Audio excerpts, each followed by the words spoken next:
Con su permiso, señor presidente. Señor secretario, mi pregunta tiene que ver con la determinación de las prioridades implícitas en el proyecto de presupuestos de egreso de la Federación para el ejercicio fiscal 2011, que el Ejecutivo Federal nos hizo llegar el pasado 8 de septiembre. Antes de formular mi pregunta, quisiera señalarle que somos conscientes de que los recursos son escasos, que el dinero no sobra y que las necesidades del país son inmensas. También quisiera decirle que estamos ciertos de la imperiosa necesidad de seguir ampliando los recursos destinados a la seguridad y a la procuración de justicia, razones mismas de la existencia del Estado. Sin embargo, una gran cantidad de rubros que difícilmente pueden clasificarse como prioritarios traen importantes aumentos en el proyecto enviado, mientras que otros, definitivamente críticos para el desarrollo social, incluyen fuertes disminuciones. A estos últimos me voy a referir. Entre las muchas intervenciones del presidente de la República, en particular en su reciente informe a la Nación, ha señalado que dentro de las grandes prioridades de la política económica destacan las acciones orientadas a impulsar el crecimiento económico, a generar mayores niveles de empleo, a combatir la pobreza y a buscar atenuar las enormes disparidades a nivel regional.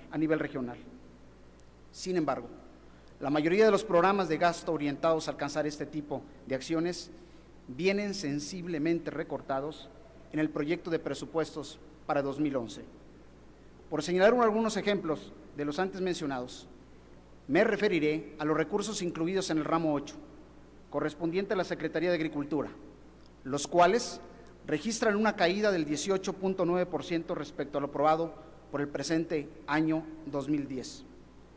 En términos absolutos, la disminución alcanza 13.839 millones de pesos. Pero si se analiza la distribución de este recorte, se encuentra que los programas más afectados son los orientados a los productores pequeños y medianos, como los programas regionales y de organización rural, que disminuyen en 82.9%, o los programas de fomento de la agricultura, que registra una baja de 73.3%. En contraste, los recursos destinados a las grandes empresas comercializadoras se recortan en mucho menor proporción. Por ejemplo, en el ramo 9, la Secretaría de Comunicaciones y Transportes, con una caída de 16.4% y un recorte de 13.170 millones de pesos, pero lo más grave en este caso es que las mayores disminuciones se concentran en proyectos de inversión con impacto directo en el crecimiento económico y altamente generadores de empleo.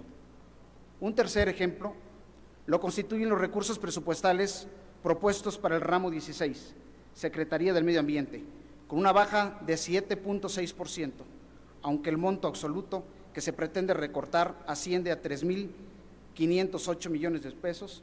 La disminución propuesta para los proyectos de inversión de la Comisión Nacional del Agua alcanza la enorme cifra de 4.671 millones de pesos, hecho que llama poderosamente la atención cuando media nación sufre los embates de las inundaciones.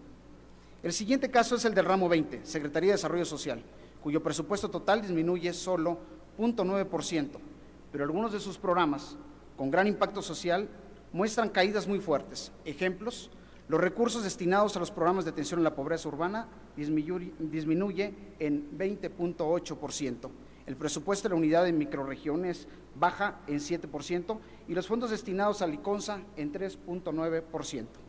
El quinto ejemplo que quisiera comentar se refiere al ramo 23 denominado Previsiones Salariales y Económicas. Los recursos aquí asignados prácticamente se reducen a la mitad, concentrándose el recorte de los muchos programas orientados a disminuir las terribles desigualdades a nivel nacional. Por ejemplo, los programas regionales disminuyen en 45.5%. En el Fondo Regional para los 10 estados más pobres, el recorte alcanza un 40.9%. Los fondos metropolitanos destinados a las ciudades más importantes del país se reducen en casi 60%, con una baja absoluta de 4.457 millones de pesos. Los ejemplos aquí enumerados son solo algunos de los casos que abundan en este proyecto de presupuestos de egresos. Y en un análisis simplista pareciera contravenir el planteamiento oficial de priorizar las acciones para impulsar el crecimiento económico, la generación de empleos y el combate a la pobreza. Es por ello, señor secretario, que respetuosamente le solicitamos responda a nuestra siguiente pregunta.